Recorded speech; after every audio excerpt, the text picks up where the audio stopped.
Live from New Delhi, you're watching DD India Newshour, India's voice to the world. I'm Ramesh Ramachandran. Coming up in the next hour, President Murmu addresses the nation on the eve of the 79th Independence Day, calls Operation Sindoor a test case of India's self-reliance in defence. India all set to celebrate the 79th Independence Day on 15th August. Prime Minister Modi to lead the celebrations from the historic Red Fort. India says it remains engaged with China to facilitate the resumption of border trade through all designated trading points. The U.S. state of Alaska to play host to a high-stakes Trump-Putin summit on Friday. Russia praises the U.S. for its sincere efforts to end the Ukraine war. And Bitcoin hits a record high as increasing expectations for easier monetary policy from the U.S. Central Bank adds to tailwinds from recently announced financial reforms.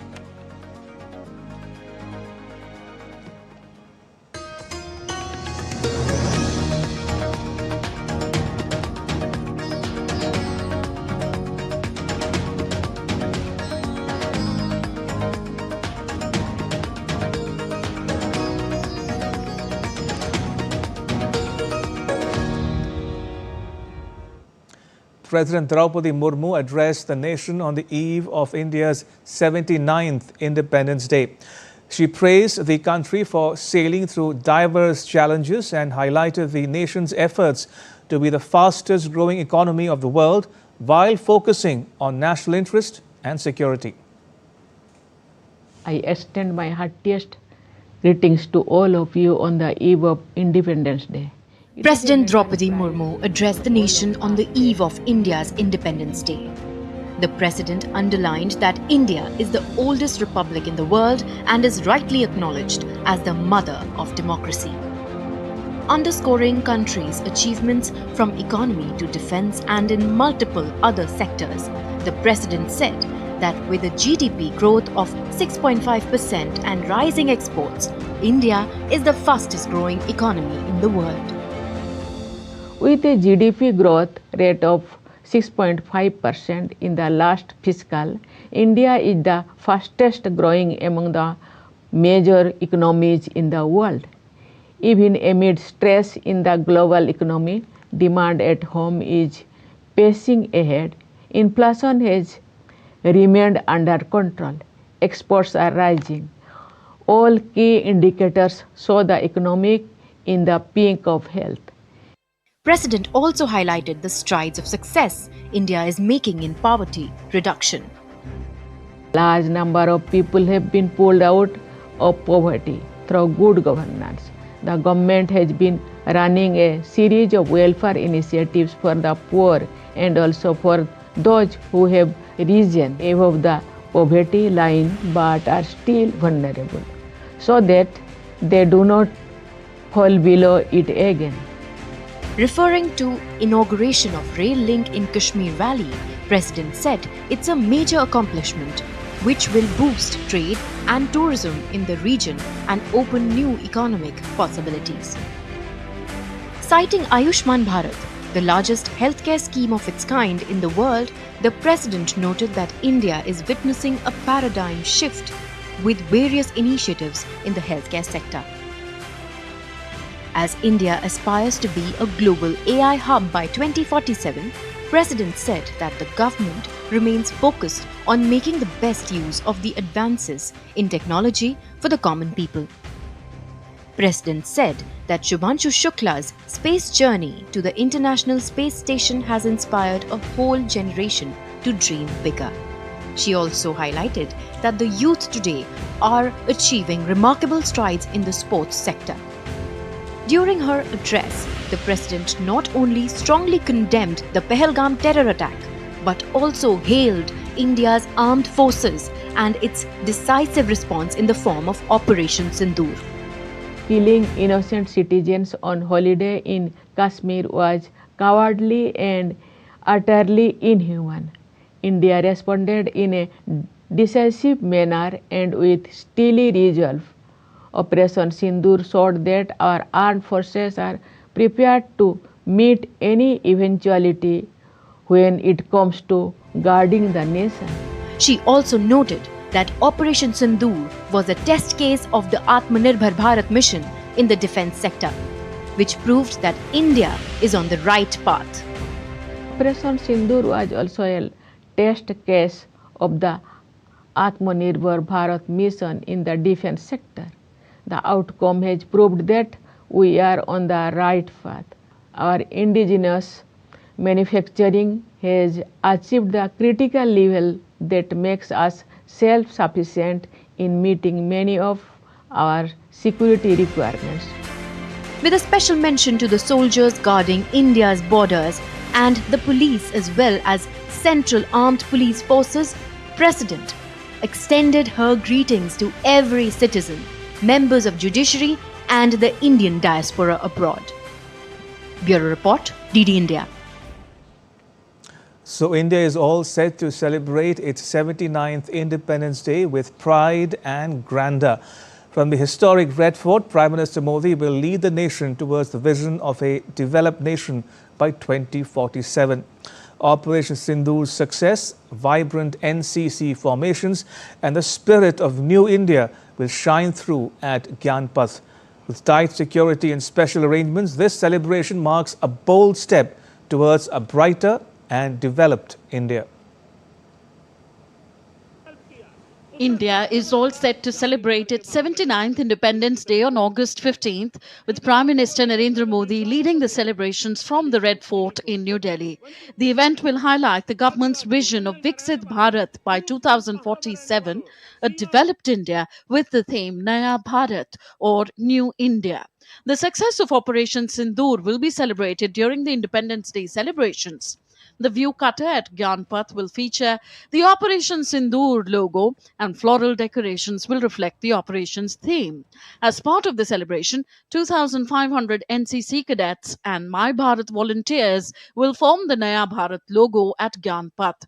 Around 5,000 special guests from across the country, representing various sectors and achievements, have been invited to witness the event at the Red Fort. To ensure a smooth and comfortable experience for all the attendees, the government has arranged several public convenience facilities, including cloakrooms, help desk volunteers, additional parking, and early morning metro services. Commercial vehicles have been barred from entering New Delhi from 10 p.m. on Thursday as part of the security and traffic arrangements. Traffic के जो हमारे इंतजाम हैं वो आज रात से ही शुरू हो जाएंगे। 10 बजे आज रात से जो बॉर्डर्स हैं दिल्ली के वो सील कर दिए जाते हैं। इस बारे में जो हमारे नियर बाय स्टेट्स हैं हरियाणा और उत्तर प्रदेश, उन लोगों से हमारी कोऑर्डिनेशन मीटिंग ट्रैफिक से रिलेटेड भी हो चुकी है और कमर्शियल व्हीकल्स 10 बजे के बाद दिल्ली में एंटर नहीं कर पाएंगे। Air and water security have been prioritized ahead of the celebrations. The Railway Protection Force, Delhi Police, and other agencies are also conducting patrolling across the city, including boat patrolling on the Yamuna River.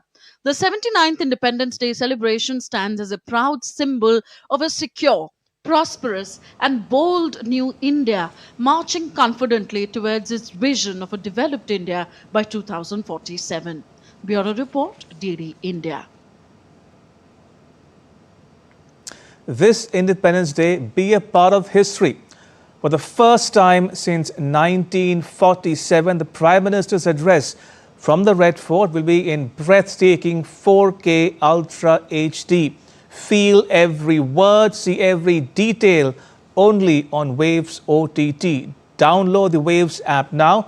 Search Waves Prasar Bharati on Google Play Store or Apple App Store, or watch at www.wavespb.com. I repeat, www.wavespb.com.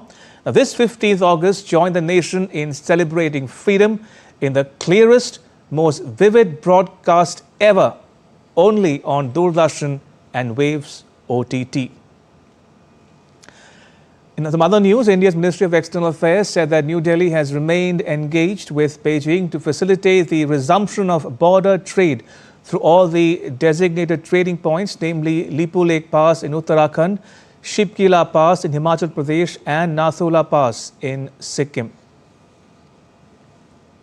Border trade. See, this has been part of India-China conversation in several of our meetings. We have remained engaged with the Chinese side to facilitate the resumption of border trade through all the designated trade points, namely Lipu Lake Pass in Uttarakhand, Shipkila Pass in Himachal Pradesh, and Nathula Pass in Sikkim. Slamming Pakistan's leadership for their warmongering, India's Ministry of External Affairs said any misadventure will have painful consequences, as was demonstrated most recently. We have seen reports regarding a continuing pattern of reckless warmongering and hateful comments from Pakistani leadership against India. It is well known the known modus operandi of the Pakistani leadership to whip up anti-India rhetoric time and again to hide their own failures. Pakistan would be well advised to temper its rhetoric, as any misadventure will have painful consequences, as was demonstrated recently. Speaking about India-US defense ties, the spokesperson said that a US defense policy team is expected to visit New Delhi this month. The 21st edition of a joint military exercise called Yudh Abhyas is expected to take place later this month in the US state of Alaska. India and the United States share a comprehensive global strategic partnership anchored in shared interests, democratic values, and robust people-to-people ties. This partnership has weathered several transitions and challenges, as we had said earlier as well. We remain focused on the substantive agenda that the two countries have committed to, and we hope that the relationship will continue to move forward based on mutual respect and shared interests. Still to come on DD India Newshour. EU working non-stop to support countries battling wildfires raging across the European continent. And find out why Russia is restricting WhatsApp and Telegram calls.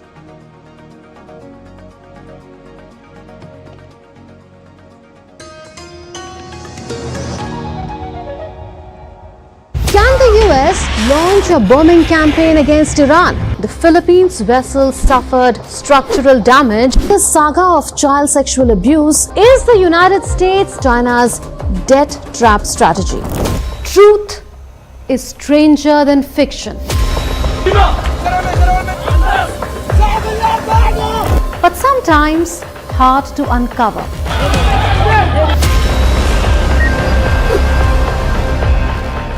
Trust us to tell the truth, unadulterated and pure, of every story that matters to you.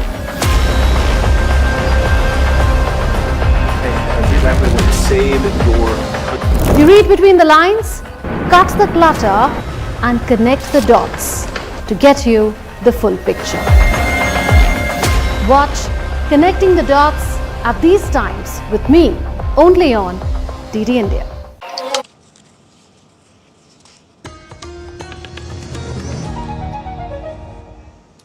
Welcome back. You're watching DD India Newshour. I'm Ramesh Ramachandran. Now, a day ahead of Trump and Putin's one-on-one meeting in the US state of Alaska, Ukraine's President Volodymyr Zelensky met with UK Prime Minister Keir Starmer in London on Thursday. A Downing Street readout of the Zelensky-Starmer meeting said that the two men looked at the summit meeting between Trump and Putin as a viable chance to make progress as long as Putin takes action to prove that he is serious about peace.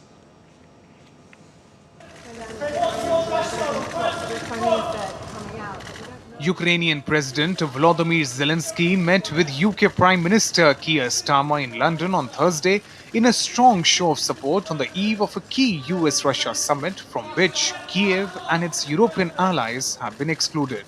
Starmer greeted Zelensky with a warm hug and handshake at his Downing Street residence only hours after Zelensky took part in a virtual call with US President Donald Trump. Describing his meeting with Prime Minister Keir Starmer as productive, President Zelensky said that he had a detailed discussion of possible security guarantees for Ukraine.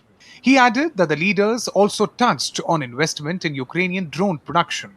British Prime Minister Keir Starmer's office in a statement said that Friday's talks in Alaska between President Trump and Russia's Vladimir Putin present a viable chance to make progress on ending the conflict in Ukraine. Meanwhile, ahead of the key summit with Trump, Russian President Vladimir Putin expressed optimism about potential agreements with the US, particularly regarding Ukraine and nuclear arms control. In a meeting with top officials and representatives of Russia's leadership in Kremlin on Thursday, Putin noted that US administration was making sincere efforts to resolve the conflict in Ukraine. I will tell you about the stage we are at with the current American administration, which, as everyone knows, is making, in my opinion, quite energetic and sincere efforts to stop the hostilities, stop the crisis, and reach agreements that are of interest to all parties involved in this conflict, in order to create long-term conditions for peace both between our countries and in Europe and in the world as a whole, if at the next stage we reach agreements in the area of control over strategic offensive weapons. European Commission has also welcomed US decision for talks with Putin and discussing security guarantees for Ukraine. French President Emmanuel Macron had said that US President Donald Trump expressed a willingness to European leaders that the United States and other allies should be part of giving Ukraine security guarantees to end Russia's war in Ukraine. A clear outcome of the meeting is that it is for Ukraine to decide on the matter of territorial integrity. Furthermore, on security guarantees, Ukraine forces must be able to defend their country. And of course, we welcome that the US President has said that the US would participate to such security guarantees. We know very well that sanctions work. They're putting high pressure on Russia. We have already 18 sanction packages implemented. In another development, Russia and Ukraine exchanged 84 prisoners of war each, the latest in a series of swaps that has seen hundreds of prisoners of war released so far this year. Thursday's swap included 33 soldiers and 51 civilians, according to the Ukrainian State Committee in charge of prisoners of wars, which added that one of the prisoners had spent more than 4,000 days in captivity. Russian Defense Ministry said that the United Arab Emirates had mediated the exchange and that the released Russian personnel were receiving psychological and medical assistance. Bureau Report for DD India. And ahead of the Trump-Putin summit on Friday, U.S. Secretary of State Marco Rubio has said that security guarantees for Ukraine needed to be part of peace talks, adding that he was hopeful of imminent progress towards ending the Ukraine-Russia conflict. Well, to achieve a peace, I think we all recognize that there'll have to be some conversation about security guarantees. There'll have to be some conversation about, territorial disputes and claims and what they're fighting over. All these things will be part of a comprehensive thing. But I think the President's hope is to achieve some stoppage of fighting so that those conversations can happen. These are tiny technical things that take some time to work out. Tomorrow, let's see how the talks go. And we're hopeful. We want there to be a peace. We're going to do everything we can to achieve one. But ultimately, it'll be up to Ukraine and Russia to agree to one. And shifting focus from one conflict to another, fighting continues between Israeli forces and Hamas, with international mediators urging both sides to de-escalate. Amid ongoing conflict, Israel's far-right finance minister has announced approval for construction of new settlements in the occupied West Bank. The settlement plan would divide the West Bank and cut it off from East Jerusalem. The plan is to build more than 3,000 houses for Israeli settlers between an existing settlement in the West Bank and Jerusalem.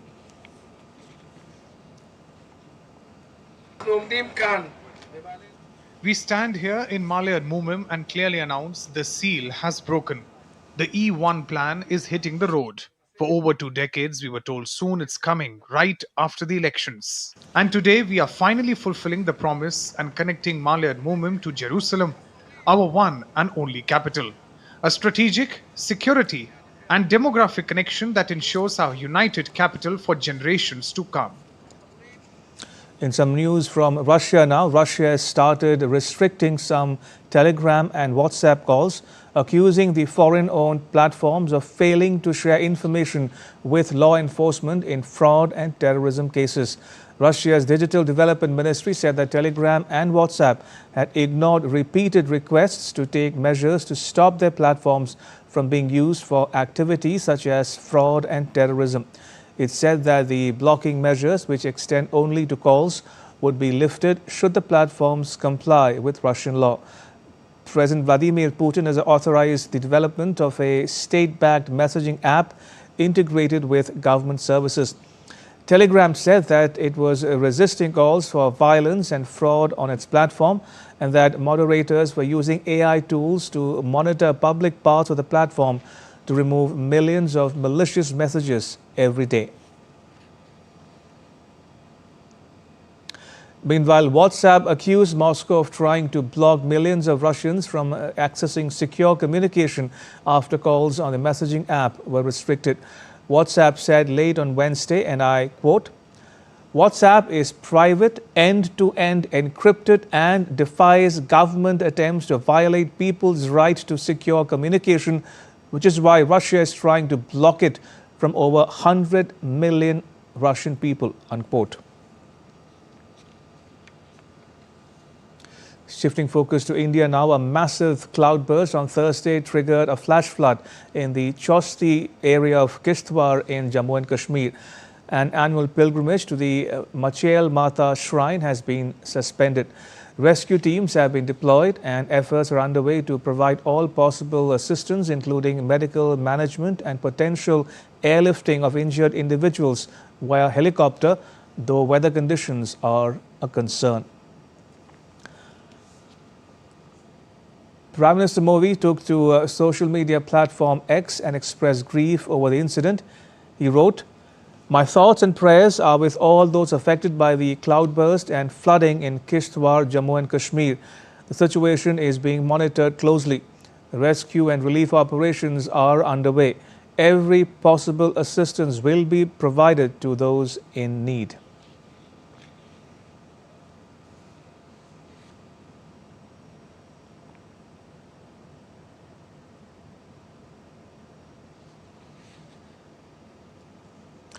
For his part, Minister Jitendra Singh assured that damage assessment is underway. Additional rescue teams are finding it difficult to reach the site of the cloudburst. National and state disaster response forces are being mobilized.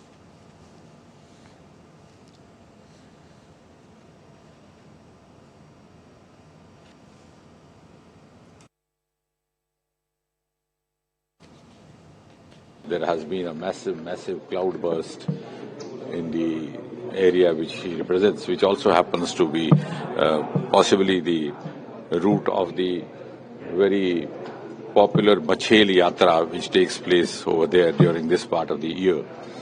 And the cloudburst is of a massive scale, which could possibly lead to a substantial casualty, which is not yet been worked out. As immediately we got in touch with the district administration, and the district administration was also at a loss because it had taken everybody by surprise.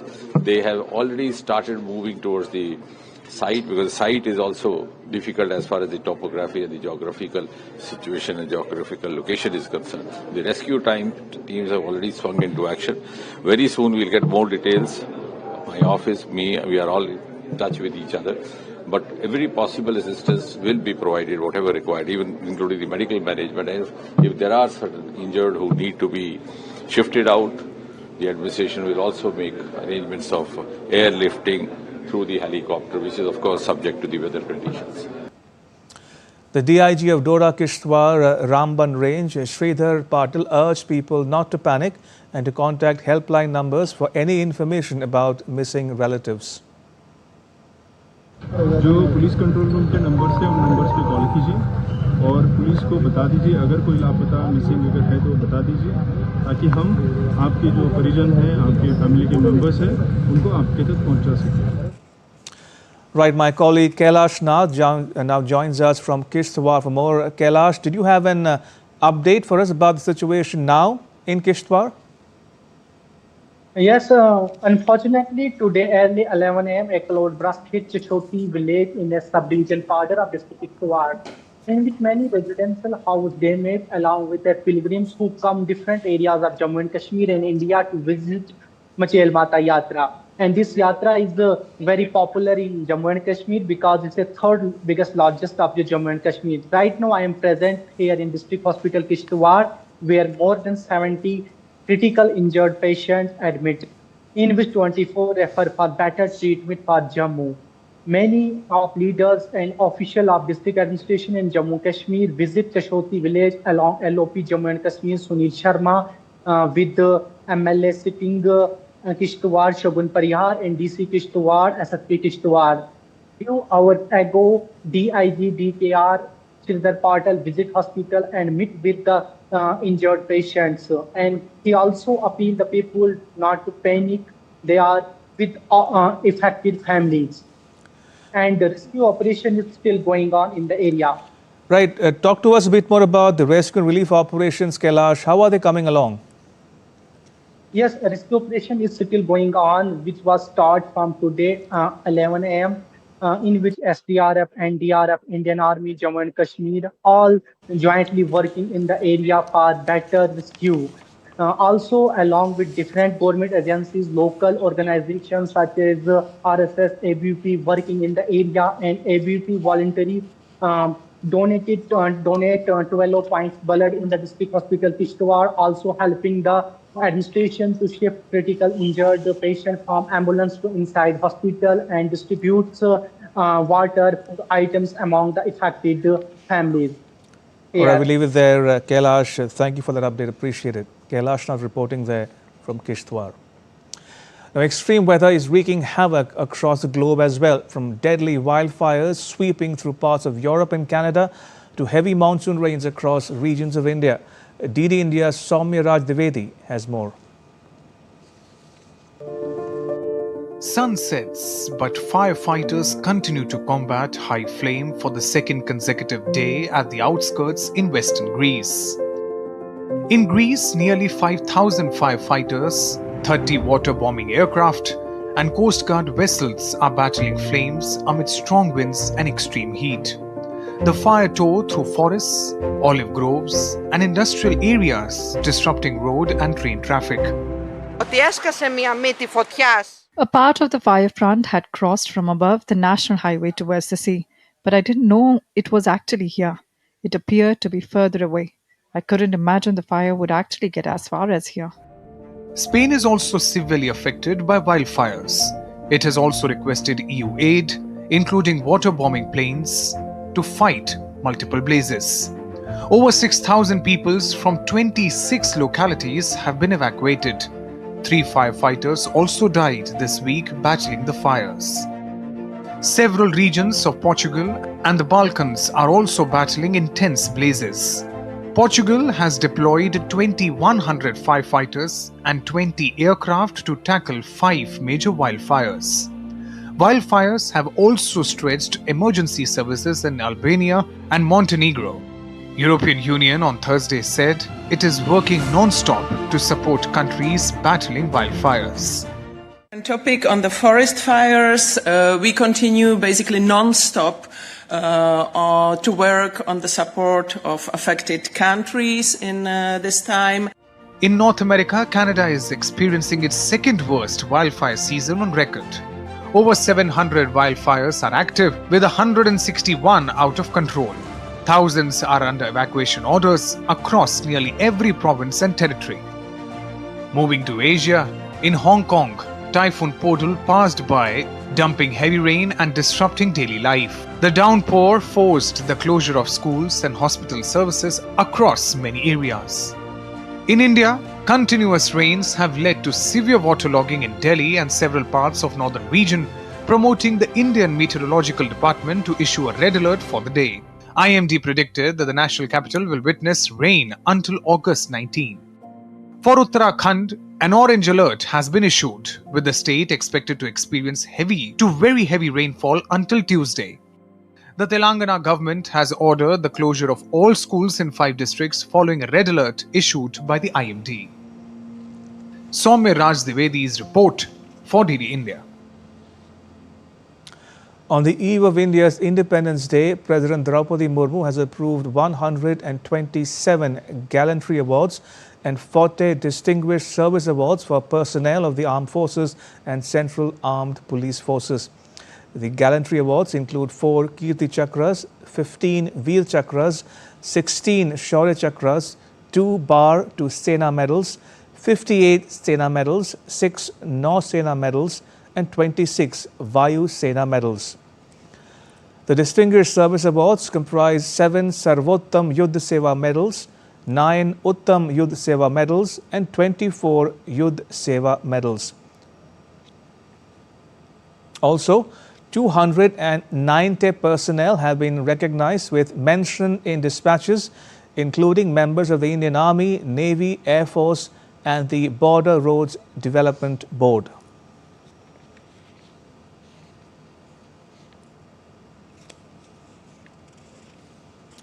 Right, going back to the top story, President Murmu addresses the nation on the eve of the 79th Independence Day. Joining us is Mr. Prafull Ketkar. He is the editor of Organizer Weekly. Mr. Ketkar, welcome to DD India News Hour. Now, what would you say were the main highlights or takeaways of the President's address? Hi, Ramesh. Good evening and welcome. Happy Independence Day to all Thank you, to you too. On the eve. I think, as the head of the, the constitutional head of Indian Republic, President Murmu highlighted, 3-4 important aspects of India as a republic.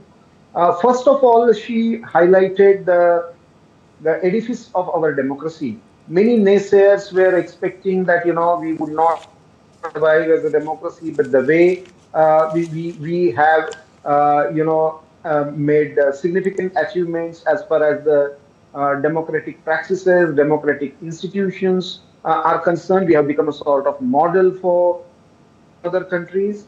And as she has rightly pointed out, the credit goes to the people, the common people, electorate, and also the legacy, as she reminded us that we have been the mother of democracy. We had a tradition of a republic since ancient time. So I thought that was one important aspect she underscored. The another point that she pointed out is about the way India has made progress in various fields. For example, she talked about the economy, she talked about the inclusion, she talked about the space-related achievements, the way we are becoming a sports hub of the world, the way we are, in the field of education and healthcare, ensured reaching out to maximum people. So these are the significant achievements she has underscored. The third important point I find is the way she talked about the concept of Atmanirbhar Bharat and the significance of Swadeshi, especially when she reminded of the celebration of handloom sector and also the Swadeshi spirit of our independence struggle. The way Swadeshi is not just a protectionism as generally believed globally. It is a positive spirit of sustaining and supporting our Indian art, culture, handicrafts, and the artisans. So that positive aspect she highlighted. And fourthly, the Atmanirbharta and especially in defense sector, and the way she spoke about Operation Sindoor and the way we have ensured that our indigenous defense technology, takes a center stage in the entire defense procurement process. These are the 4 dimensions I find very important message by President in her address to the nation on the eve of Independence Day. Indeed. Thank you for that overview, Mr. Ketkar, of the President's speech and putting into context for our viewers. Now, talking about the performance and priorities of the government, let me start with the economy. In the economic field, India's achievements, she says, are all the more noticeable, with a GDP growth rate of 6.5% in the last fiscal. She says India is the fastest growing among the major economies in the world today. Inflation is under control. Exports are rising. All key indicators show the economy in the pink of health. She said this is because of carefully calibrated reforms and sagacious economic management. Your thoughts, Mr. Ketkar, on the state of the economy? Many people, not just domestically but internationally, are trying to paint a negative picture about the economy. But as the Honorable Rashtrapati has put the record straight, we are the fastest growing economy. She pointed out one important aspect that around 23% people we have pulled out of poverty. The way the per capita expenditure is increasing, the way people are using technology in financial transactions, all these indicators actually prove that our economy is very, very vibrant and day to day becoming more and more inclusive. It is percolating the fruits of development to the the lowest strata of the society. That is the biggest aspect of our economy. We are not just growing fast, but we are also ensuring that it becomes more inclusive and sustainable. So in this way, I feel that our economic indicators, whether it comes to the the managing inflation, the way we are on many people just take the value of rupee as the sole indicator, which is not sufficient to understand the state of the economy, because currencies keep changing as per the volatility in the global market. But how far we are able to adapt to the changing situation, and we have shown that adaptability and adaptability to the various situations. And we are now the way, for example, we have come up with the semiconductor policy. We know that this is going to be the new, and Honorable President also mentioned about AI becoming the new frontier, and we are making ourselves ready to it. So the success of the economy lies in the way you adopt and the way you share the fruits of development to each section with each section of the society. I think on both these fronts, right, we are showing that our economy is very much vibrant. Indeed. And talking about defense and security, Mr. Ketkar, the President spoke about terrorism and Operation Sindoor. If I can quickly recount the thrust of her submission, she said that Operation Sindoor will go down in history as an example in humanity's fight against terrorism. She said the world has taken note of India's stance that we will not be the aggressor, but we will not hesitate to retaliate in defense of our citizens. Also, Operation Sindoor was also a test case of the Atmanirbhar Bharat mission in the defense sector, and the outcome has proved that India is on the right path. India's indigenous manufacturing has achieved the critical level that makes it self-sufficient in meeting many of its security requirements. Your thoughts on some of these aspects as well? We have seen that even during the Operation Sindoor. First, we kept the escalation ladder in our control, and we decided how much to go and where to go.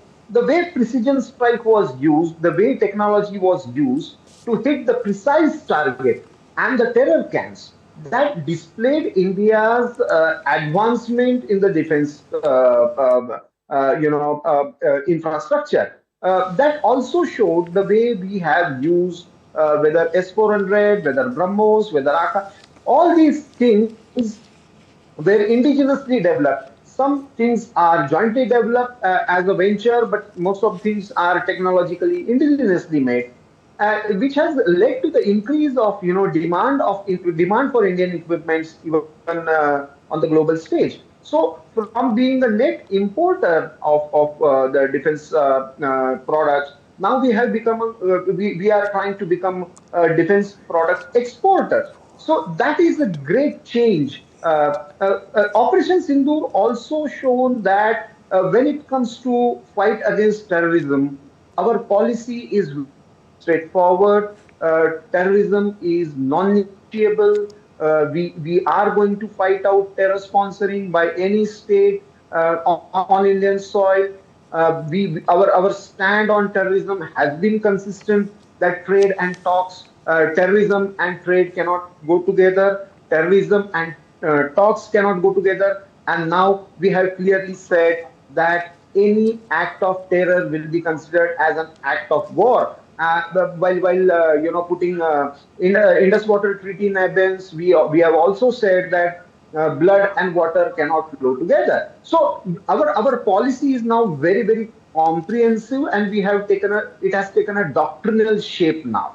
And as far as the future trajectory is concerned, we are ensuring that this doesn't stop with one operation, but we ensure that more and more defense capabilities are increased domestically, and the Atmanirbharta in defense sector is going to be the major focus, and our budgetary provisions also indicate the same. Indeed. I'm afraid that's all the time we have. I will have to leave it at that. Mr. Ketkar, thank you for joining us and sharing your thoughts with our viewers. Appreciate it. Right now, the news. Defense Minister Rajnath Singh lauded Operation Sindoor as a symbol of India's balanced military response in an era of global asymmetric warfare. In his Sandesh to soldiers aired from Akashwani on Thursday, ahead of the Indian 79th Independence Day, Minister Singh highlighted India's actions during Operation Sindoor as a shining example of a precise and successful military strategy and a glimpse of a new vision, technological advancements and self-reliance. He said that India successfully utilized cutting-edge apparatus and proved that India is no longer dependent on foreign technology. The minister spoke about a balanced strategy adopted during Operation Sindoor. He said that within a few minutes, 9 terror training camps, including the headquarters of Lashkar-e-Taiba and Jaish-e-Mohammed, were destroyed by precise missile attacks.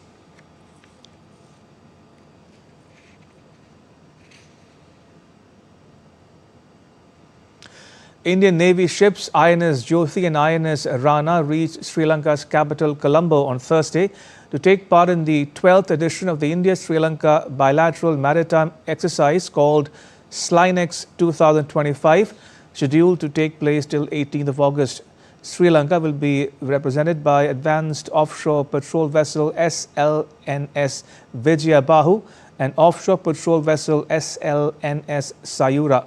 The drills will involve tactical maneuvers, surface firing, helicopter operations, search and rescue exercises, and cultural exchanges. The exercise aims to strengthen interoperability, share best practices, and enhance cooperation in the maritime domain. On the eve of the 79th Independence Day of India, 210 Panchayat representatives from 28 states and union territories are being honoured as special guests in New Delhi. The event, organised by the Ministry of Panchayati Raj, recognized grassroots leaders for their outstanding contributions to rural development, women's empowerment and implementation of flagship government schemes. A special felicitation ceremony in the capital, attended by Ministers Rajiv Ranjan Singh, also saw the launch of the Sabhasar app and the release of Gramoday Sankalp magazine. The invitees, including many women leaders, will also witness the Prime Minister's Independence Day address from special enclosures at the Red Fort, a tribute to the central role of Panchayati Raj institutions in building a self-reliant and developed India. Many of these achievers also visited the Pradhan Mantri Sangrahalaya on Thursday and spoke to DD India, expressing their gratitude over the invitation and the work done by the Modi government over the last 1 decade. Take a listen to what some of them had to say. See, this is of course a very great event, but I want to mention one thing that after 2019, democracy in real sense is strengthened in Jammu and Kashmir because Panchayati Raj, under Panchayati Raj Act, common people are empowered. So this is a great initiative by Honorable Prime Minister. We came to Delhi for independence celebration. The Prime Minister of India invited us to what are the performances we done in our village. Particularly in the Jal Jeevan project, we are supplying water to the entire village. All peoples are enjoying because of the Prime Minister projects. And still to come on DD India Newshour. S&P Global Ratings upgrades India's sovereign credit rating for the first time in 18 years.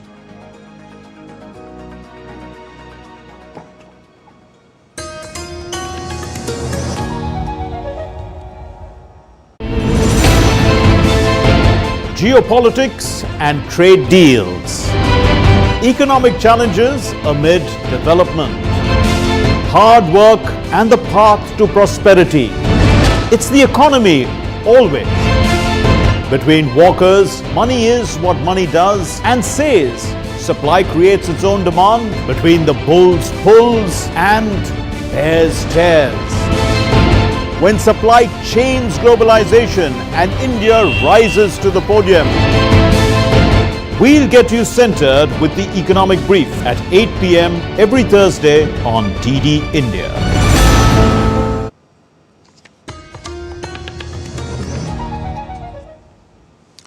Welcome back. You're watching DD India Newshour. I'm Ramesh Ramachandran.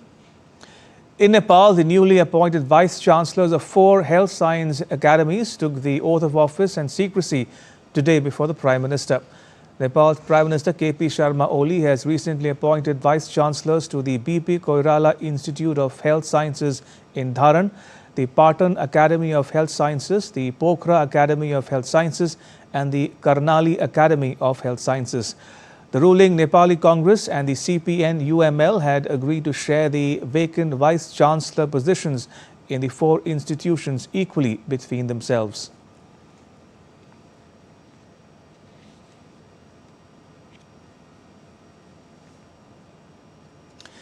In business news, Bitcoin hit a record high on Thursday, driven by anticipated Federal Reserve policy changes and new financial reforms.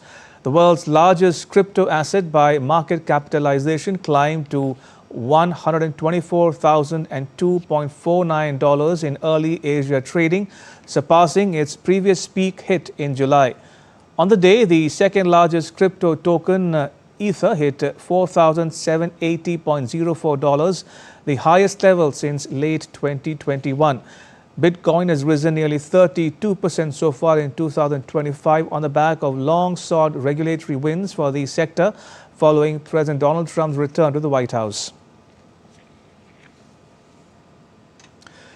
For the first time in 18 years, India's sovereign credit rating has been upgraded by S&P Global Ratings, a move that the Finance Ministry hailed as proof of the economy's resilience and policy stability under Prime Minister Modi's leadership. The Finance Ministry said in a statement that the Government of India welcomes the decision by S&P Global Ratings to upgrade India's long-term sovereign credit rating to BBB from BBB- and its short-term rating to A2 from A3 with a stable outlook. S&P last upgraded India in January 2007 to BBB-, hence this rating comes after an 18-year gap. The ratings upgrade reaffirmed that under Prime Minister Modi's leadership, providing stability, India's economy is truly agile, active and resilient. India has prioritized fiscal consolidation while maintaining its strong infrastructure creation drive and inclusive growth approach that has led to this upgrade. India will continue its buoyant growth momentum and undertake steps for further reforms to attain the goal of Viksit Bharat by 2047. S&P's is the second sovereign rating revision this year. The DBRS had recently upgraded India to BBB status. The first time locally produced apricots from the Kargil district of Ladakh were launched in the Saudi Arabian under the One District, One Product initiative of the Indian government. India's ambassador Dr. Sohail Ejaz Khan launched the product at the Lulu hypermarket in Riyadh on the occasion of India's 79th Independence Day. In his address, Ambassador Khan highlighted the importance of this effort, which resulted in fresh apricots sourced from one of India's northernmost regions being made available to customers in Saudi Arabia. India observes Partition Horrors Remembrance Day every year on 14th August. The nation honors the millions of people who suffered during the partition of India in 1947. Here's a report.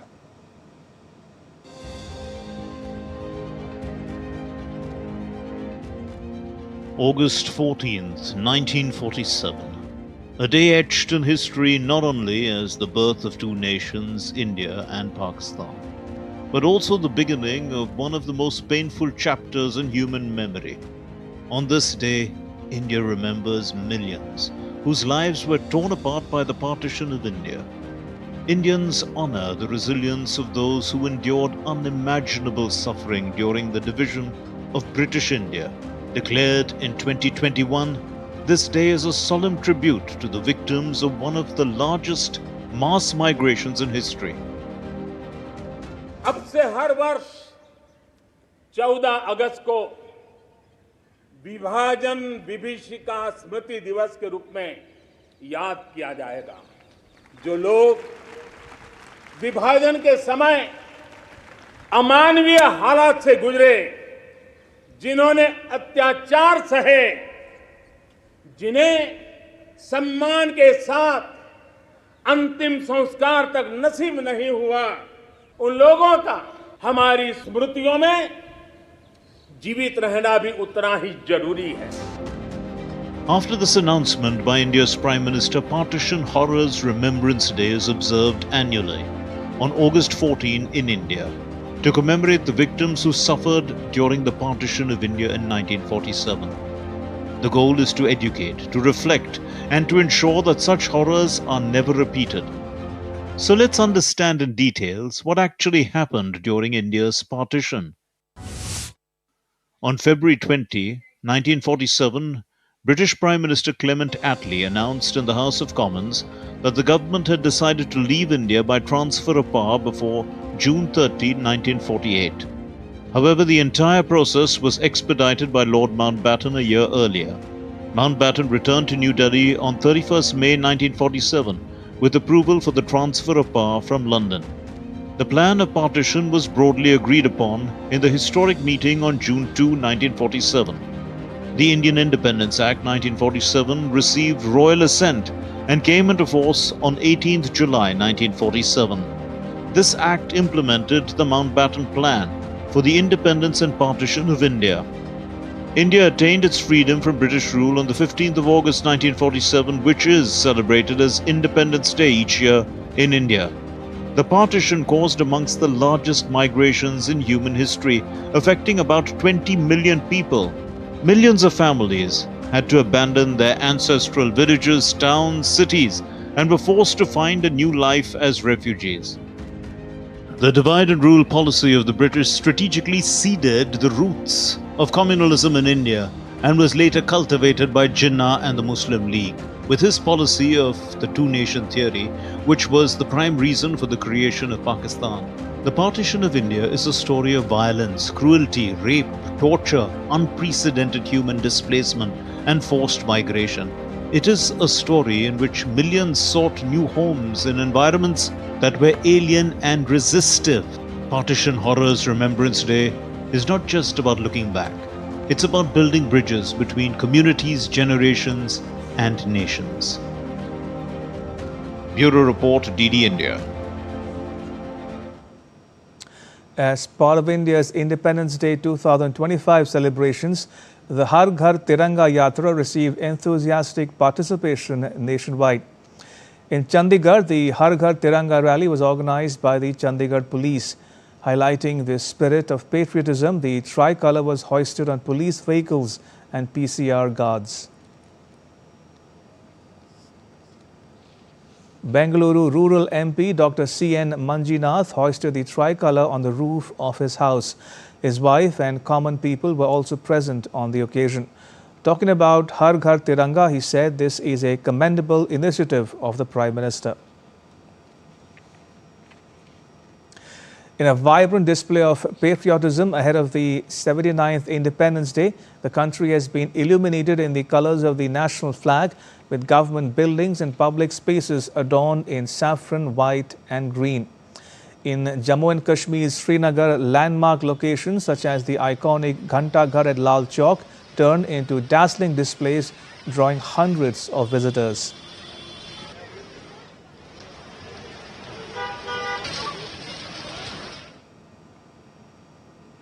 In the nation's capital, New Delhi, the Rashtrapati Bhavan and India Gate gleamed in a dazzling display of lights ahead of the momentous occasion.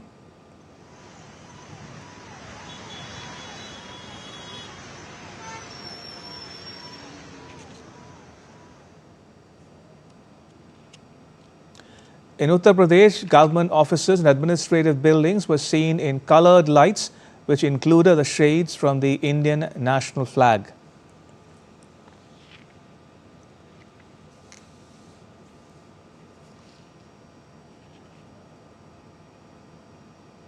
In Bihar's capital, Patna, government buildings' illumination served as a poignant reminder of the role administrative centres played in shaping the nation's destiny.